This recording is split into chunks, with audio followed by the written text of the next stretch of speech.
Hello, എൻ്റെ ജീവിതത്തിൽ കണ്ടതിൽ വെച്ച് ഏറ്റവും നാണം കെട്ട ഒരു സ്റ്റാറ്റസ് ഈ എടുത്തുകൊണ്ട് അത് ലോക സിനിമയുടെ സക്സസ്സുമായി ബന്ധപ്പെട്ട് മലയാളത്തിലൊരു പ്രമുഖ നടിയിട്ട സ്റ്റാറ്റസാണ്. പാർവതിയുടെയും ദർശനയുടെയും ഫോട്ടോ വെച്ചിട്ട് ഈ ലോക സിനിമയുടെ വിജയം ഇവരുടെയും കൂടെ വിജയമാണെന്നുള്ള രീതിയിലാണ് സ്റ്റാറ്റസ് ഇട്ടിരിക്കുന്നത്. അതെങ്ങനെയാണ് അവരുടെയും കൂടെ വിജയമാവുന്നതെന്ന് മനസ്സിലാവുന്നില്ല. ഇവരാണോ ഇത് സ്ക്രിപ്റ്റ് എഴുതിയത്? ഇവരാണോ ഇതിൽ അഭിനയിച്ചിരിക്കുന്നത്? ഇവരാണോ ഇതിൻ്റെ ഡയറക്ഷൻ അല്ലെങ്കിൽ പ്രൊഡ്യൂസർ? പിന്നെ ഏത് വകയിലാണ് ഇവരുടെയും കൂടെ വിജയമാവുന്നതെന്ന് മനസ്സിലാവുന്നില്ല. അവർ ഉദ്ദേശിച്ചത് സ്ത്രീകളുടെ ഫിലിമിലെ സാലറിക്ക് വേണ്ടി സംസാരിക്കുന്നവർ, അല്ലെങ്കിൽ സ്ത്രീപക്ഷ സിനിമകൾക്ക് വേണ്ടി സംസാരിക്കുന്നവർ, സ്ത്രീകളുടെ റൈറ്റ്സിന് വേണ്ടി സംസാരിക്കുന്നവർക്ക് ഇവരാണല്ലോ. അതുകൊണ്ട് തന്നെ സ്ത്രീ കേന്ദ്ര കഥാപാത്രമായ ഒരു സിനിമ ഹിറ്റായപ്പോൾ അത് അവരുടെയും കൂടി വിജയമായിരിക്കും എന്നാണ് അവരുദ്ദേശിച്ചത്. പക്ഷേ അതൊരു നാണം കെട്ട പരിപാടിയായിപ്പോയി. വല്ലവൻ്റെയും വിജയത്തിൻ്റെ ക്രെഡിറ്റ് ഏറ്റെടുക്കാൻ നടക്കുന്ന പോലെ ഒരു നാണം കെട്ട പരിപാടി വേറെയില്ല. ഫീമെയിൽ ഓറിയൻറ്റഡ് ഫിലിംസ് പണ്ട് മുതലേ മലയാളത്തിൽ സംഭവിച്ചിട്ടുണ്ട്. അതിൽ ഷീലയും ജയഭാരതിയും സീമയൊക്കെ അഭിനയിച്ചിട്ടുണ്ട്. പിന്നീട് 90s നോക്കിക്കഴിഞ്ഞാൽ നമുക്കറിയാം, വാണി വിശ്വനാഥ് നായികയായ എത്രയോ ആക്ഷൻ സിനിമകളുണ്ട്, അല്ലെങ്കിൽ ഹൊറർ ഫിലിംസ് ഉണ്ട്.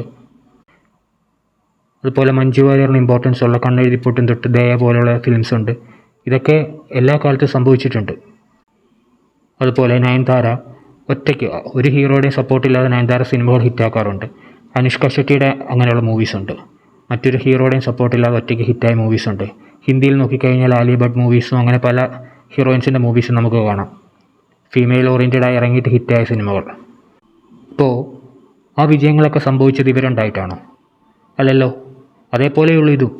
ഇത് കേരളത്തിലെ ഒരു മിത്തുമായി ബന്ധപ്പെട്ടൊരു ക്യാരക്ടറാണ്, അതിനൊരു ഫീമെയിൽ തന്നെ വേണം, അതുകൊണ്ട് ആ സിനിമയിൽ സംഭവിച്ചു. അതിലൊരു നായികയുണ്ടായി, അതിലൊരു നായിക പ്രാധാന്യമുള്ള സിനിമയുണ്ടായി. അതിൽ നായിക പ്രാധാന്യമുള്ള സിനിമ ഉണ്ടാകുമ്പോഴും അതിൽ മറ്റ് നസ്ലിനെ പോലെ ഒരു ഹീറോ ഉണ്ട്, മാർക്കറ്റുള്ള ഒരു ഹീറോ ഉണ്ട്.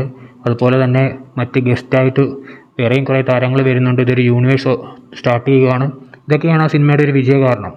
അല്ലാതെ ഈ പറയുന്ന കക്ഷികൾക്ക് ഈ സിനിമയുടെ വിജയത്തിൽ യാതൊരു പങ്കുമില്ല എന്നുള്ള കാര്യം ഏതൊരാൾക്കും അറിയാം. അപ്പോൾ പിന്നെ ഇങ്ങനെ ക്രെഡിറ്റ് ഏറ്റെടുക്കാൻ നടക്കുന്നത് പോലെ തരം താഴ്ന്ന ഒരു പരിപാടി വേറെയില്ല. അതുകൊണ്ട് വല്ലവൻ്റെയും വിജയത്തിൻ്റെ ക്രെഡിറ്റ് ഏറ്റെടുക്കാൻ നടന്ന് സ്വയം ചെറുതാകാതിരിക്കാനെങ്കിലും നോക്ക്.